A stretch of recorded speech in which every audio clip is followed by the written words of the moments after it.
Oke Bor, balik lagi di Riba, review berita. Bareng gue si Ali Riba.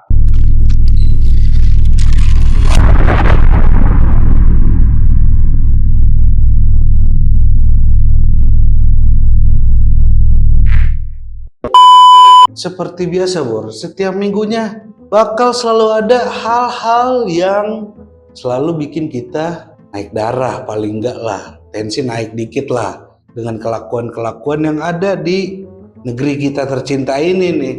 Salah satunya di berita pertama ini, pemerintah Kabupaten Situbondo mengizinkan tempat prostitusi selama bulan Ramadan. Asal, tapi ada asal, PSK-nya harus ikut raweh. Mohon maaf, orang yang baru belajar agama, orang mualaf juga tahu kalau maksiat dan ibadah itu dua hal berbeda. Kenapa harus digabungin? Kenapa harus maksiat dikasih syarat? Boleh maksiat tapi sholat, boleh lu ewe-ewe tapi ibadah jalan. Ya kagak bisa dong Bapak. Apalagi sekarang bulan Ramadan, orang nyari pahala, Bapak malah ngebuka dosa. Kan bulan puasa setan diikat.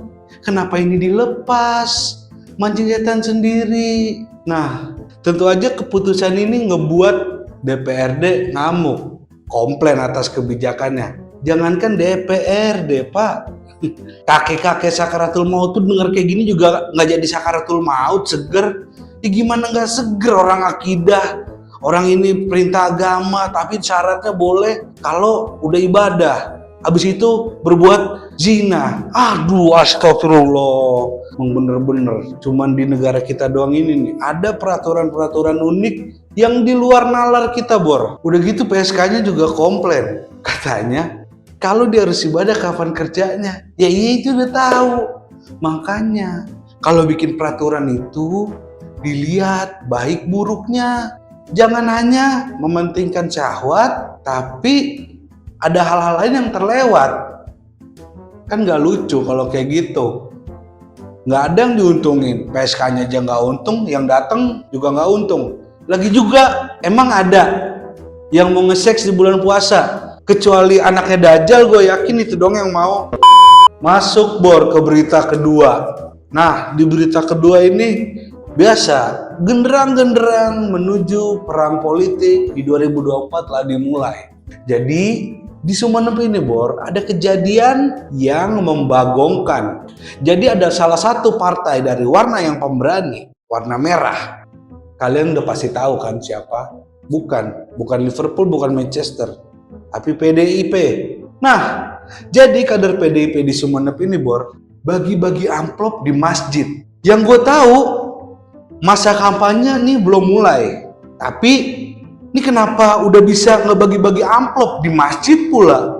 Mencari suara harus sampai segitunya, harus sampai masuk-masuk ke agama, manfaatin momentum. Ini selalu dah, apa-apa di negara kita nih kayak tamengnya kenapa harus jadikan agama? Janganlah selalu mencampur adukan politik dan agama. Dikit-dikit agama, dikit-dikit kasih ibadah ini, kasih bantuan ini ke masjid, kasih bantuan ini ke situ. Nggak cuma sekali dua kali aja nih. Terlebih kita tahu sendiri, partai yang ini kan punya kuasa banget, khususnya di Pulau Jawa.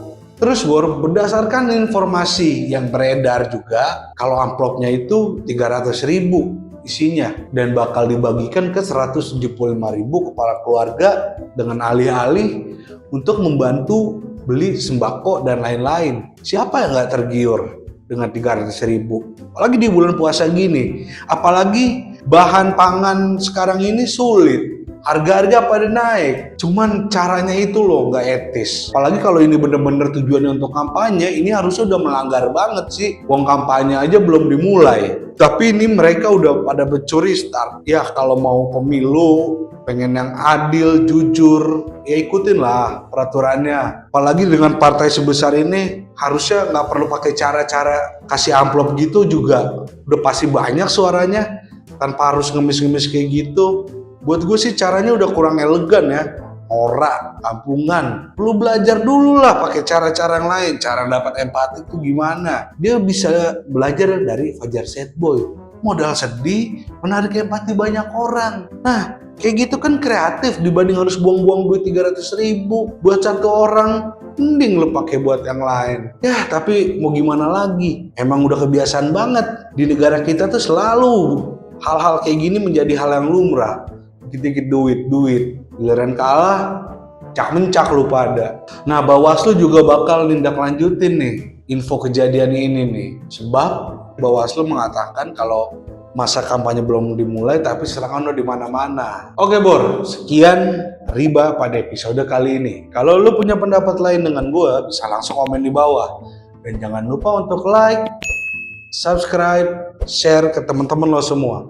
Ajak mereka beropini bareng gue juga. Sampai jumpa di Riba Review Berita di episode berikutnya bareng gue si Ali Riba. Bye-bye.